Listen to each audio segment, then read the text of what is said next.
All right, let's just jump right in. Today, we are going deep. We're going to unlock a cosmic principle, a powerful one, that's been hiding in plain sight inside a single verse of scripture. This isn't just a lesson, it's a blueprint for how reality itself is built, for how order and stability actually work.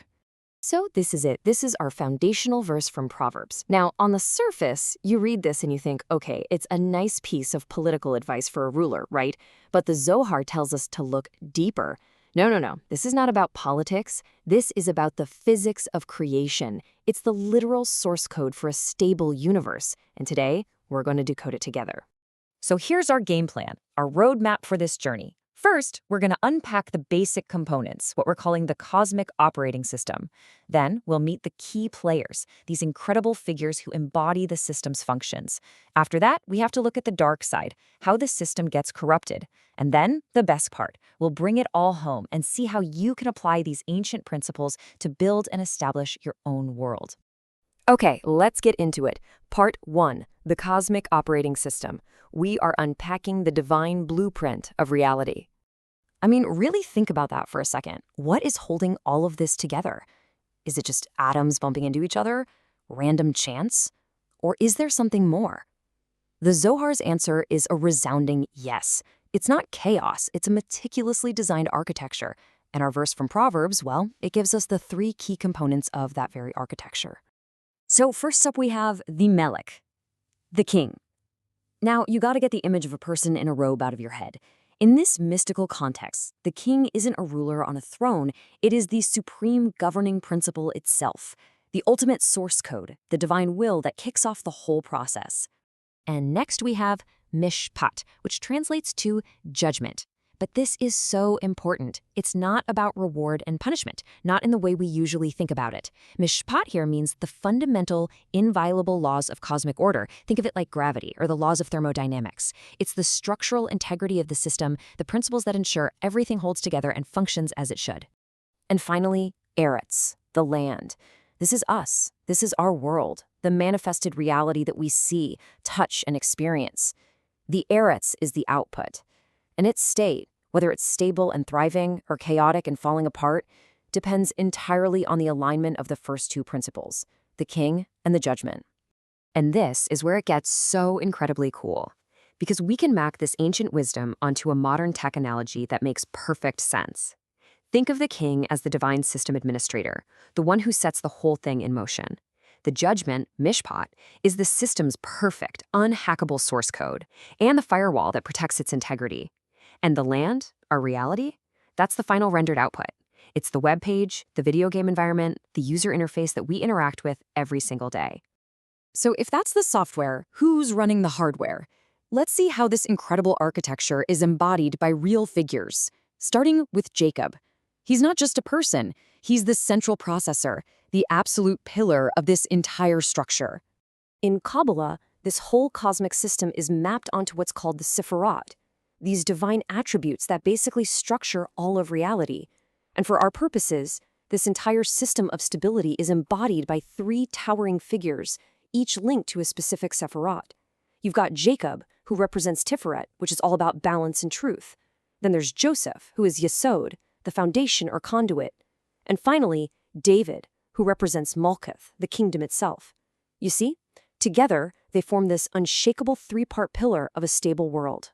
Let's start with Jacob. He is the living embodiment of Tiferet, a word that means balance, harmony, beauty, truth. He is the central processing unit. He's the stable core, the trunk of the cosmic tree that all the other branches grow from. His job is to actively integrate all the divine energies flowing down from above to hold them in perfect equilibrium. In fact, another mystical text, the Sefer HaGershin, explicitly connects the phrase mishpat u'tzedakah, judgment and righteousness, directly to Jacob, because he is that core unifying principle. Okay, so a stable core is absolutely essential, but it's no good if the energy just sits there.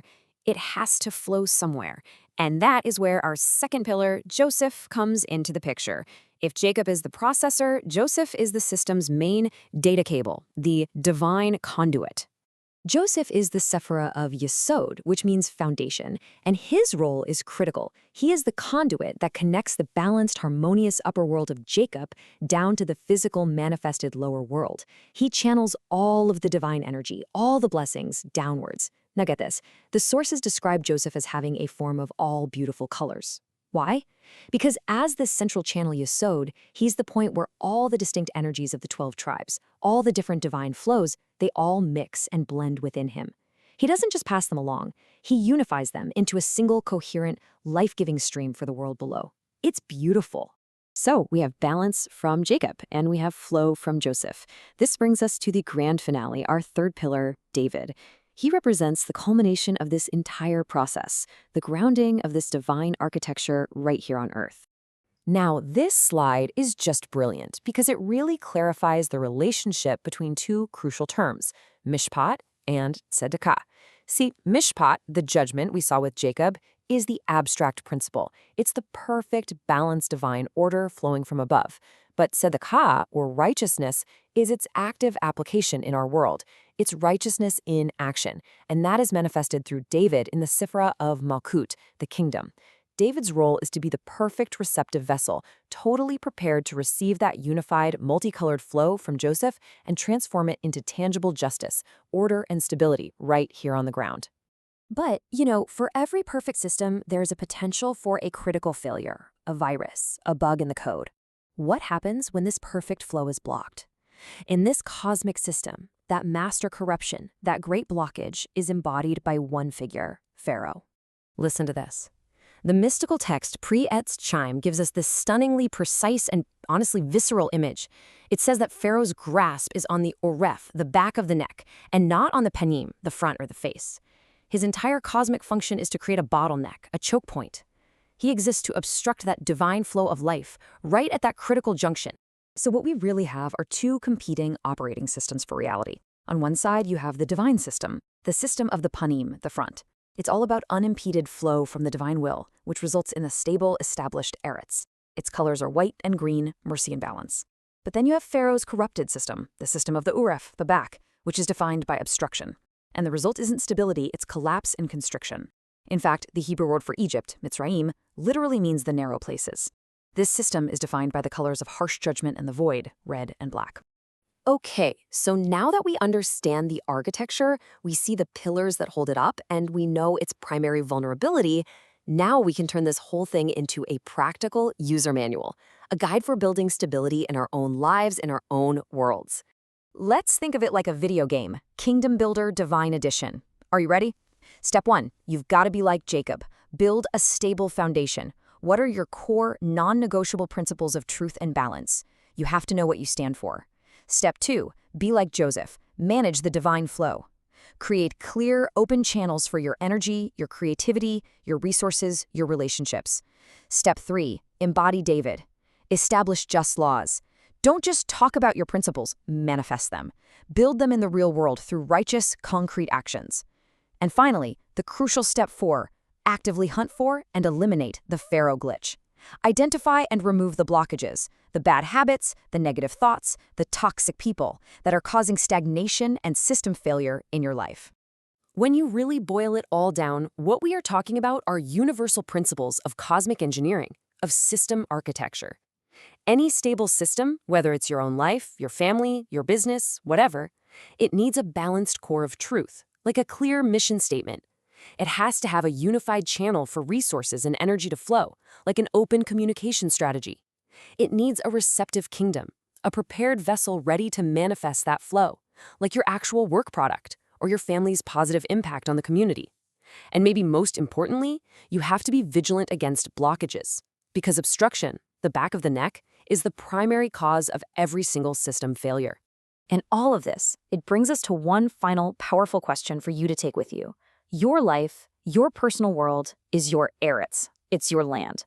So the Zohar is asking us, right now, to consider who or what is its king. What is the supreme principle that is guiding everything? And what is its mishpat? What are the inviolable laws, the core structures that you have put in place to guarantee its stability? Because ultimately, the answer to those two questions determines everything. Thank you for joining us for this complete journey through the Pardes. We hope these ancient truths help you and your family improve your own dimensions this week. If you enjoyed this full chapter deep dive, please like, subscribe, and share which part of the journey touched your soul in the comments. We'll see you in the next chapter.